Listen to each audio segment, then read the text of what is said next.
नमस्कार। यह देश सेवा पार्टी का न्यूज़ बुलेटिन है। अब आप देश सेवा पार्टी के समाचार सुनिए। दोस्तों, देश सेवा पार्टी की दिल्ली शाखा के महासचिव श्री शैलेंद्र ने किसान आंदोलन का भरपूर समर्थन करते हुए सरकार से उन कानूनों को वापस लेने की मांग की है जिनका विरोध किसान कर रहे हैं। दोस्तों नमस्कार, सत श्री अकाल, आदाब। मैं शैलेंद्र, दिल्ली प्रदेश महासचिव Desh Seva party. No farmers no food, ये एक नारा है जो किसान आंदोलन में आजकल बहुत ज़्यादा फेमस हो गया। हर गाड़ियों के पीछे ये स्टिकर लगा मिलता है, नो फार्मर्स नो फूड। ये बात बिल्कुल सही है। अगर किसान ही नहीं होगा तो पैदा कौन करेगा, और जो पैदा ही नहीं होगा तो खाएंगे क्या। आज पूरे 8 माह बीत चुके हैं। 26 जुलाई 2021 का दिन है आज, और किसान आंदोलन की शुरुआत हुए 8 माह हो चुके हैं। इन 8 माह में किसान दिल्ली की बॉर्डर पर डटा हुआ है पूरी तरीके से, और वहाँ से हिलने के लिए तैयार नहीं है। ऐसा क्या है कि किसान अपनी बात मनवाने के लिए बैठे हुए हैं और सरकार जो है वो इस बिल को वापस नहीं ले रही है, जो कि वो अध्यादेश के रूप में इस बिल को लेके आई थी। तो ऐसा क्या है इस बिल के अंदर कि सरकार ज़बरदस्ती इस बिल को लागू करना चाहती है और किसान इस बिल को नहीं लेना चाहते हैं, उसके खिलाफ हैं, और वो चाहते हैं कि इस बिल को सरकार वापस ले। तो बड़ी छोटी सी बात है, इस बिल को मैं समराइज़ करके बता रहा हूँ आपको कि एक एक्ट बना था 1960 में, एपीएमसी एक्ट। एपीएमसी एक्ट से पहले का जो हिंदुस्तान था उसमें एग्रीकल्चर इंडस्ट्रीज़ जो थी पूरी तरीके से अंग्रेज़ों के बनाए हुए कानून पर थी। अंग्रेज़ों का कानून उनके हित में था, किसानों के हित में नहीं था, क्योंकि उनको हिंदुस्तान से मुनाफा कमाना था। तो वो सब कुछ प्राइवेटाइजेशन के तौर पे अंग्रेज किसानों को दबाते चले आ रहे थे। इसी से उबरने के लिए जब हमारा देश आज़ाद हुआ तो उसके बाद में ये एक्ट को बनाया गया ताकि किसानों के हित की बात की जाए। अब सरकार ये चाहती है कि तीन बिलों के द्वारा दोबारा से निजीकरण की शुरुआत की जाए। खेती जैसी इंडस्ट्रीज़ में, जिस पे हिंदुस्तान की 60% जनसंख्या अपनी आजीविका चलाती है, उस इंडस्ट्रीज़ को प्राइवेट हाथों में देकर किसानों के हित की बात ना कर सरकार इस कानून को लेके आना चाहती है और किसान इस कानून को वापस करना चाहते हैं। तो मैं सरकार से ये गुजारिश करूंगा कि एपीएमसी एक्ट 1960 में जो बनाया गया था, अगर आपको लगता है कि इस बिल के अंदर कुछ संशोधन की ज़रूरत है तो इस बिल के अंदर कुछ अमेंडमेंट करके इसी बिल को लागू किया जाए, नया बिल वापस किया जाए। मैं देश सेवा पार्टी की तरफ से किसान आंदोलन का समर्थन करता हूं। किसानों के हित की बात के लिए मैं सरकार से रिक्वेस्ट करता हूं कि इस बिल को वापस लिया जाए और एपीएमसी एक्ट के अंदर जो भी अमेंडमेंट करना है आपको, वो उस एक्ट के थ्रू किया जाए ताकि सरकार के हाथ में कुछ पावर बची रहे।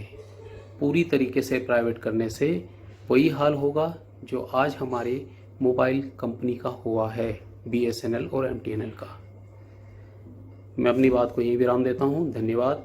जय हिंद, जय भारत। दोस्तों, 27 और 28 जुलाई के बीच सुबह 2 बजे जम्मू कश्मीर के अनंतनाग जिले में तेज हवाओं के साथ भारी बरसात हुई, जिसकी वजह से कई जगह बड़े बड़े पत्थर नीचे गिरने लगे, जिसके कारण अनंतनाग शहर के इलाके में लगभग 50 मकान और बकरवाल गुजरों के लगभग 30 तंबू पूरी तरह से बर्बाद हो गए। इस तूफान में बहुत से मवेशी मारे गए और सेब के बहुत से बाग बिल्कुल उजड़ गए। इस जिले के बीजबिहाड़ा इलाके में भी लगभग 100 घर तबाह हो गए।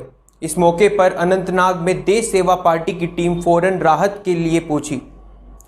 इस राहत टीम की अगुवाई जम्मू कश्मीर में देश सेवा पार्टी के सीनियर वाइस प्रेसिडेंट श्री लतीफ़ अहमद खांडे कर रहे थे।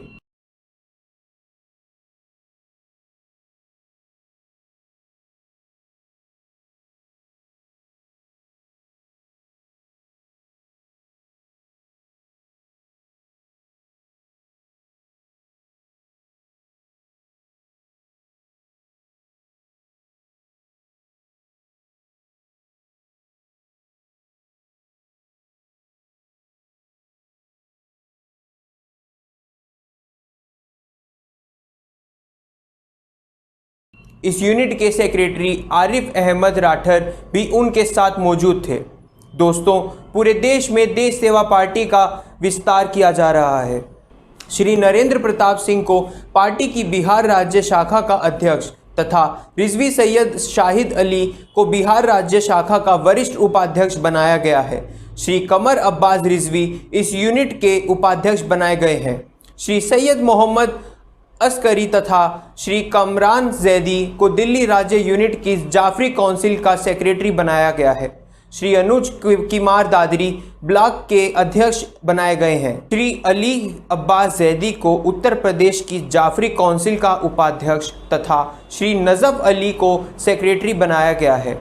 श्रीमती नफीस जहरा को बिहार राज्य इकाई की जाफरी काउंसिल की उपाध्यक्ष बनाई गई हैं। श्री जितेंद्र कुमार देश सेवा पार्टी की झारखंड शाखा के उपाध्यक्ष बनाए गए हैं।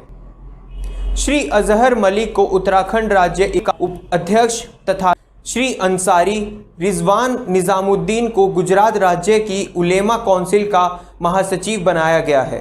देश सेवा पार्टी की राष्ट्रीय उलेमा काउंसिल के 4 सेक्रेटरी नियुक्त किए गए हैं, जिनके नाम इस प्रकार हैं।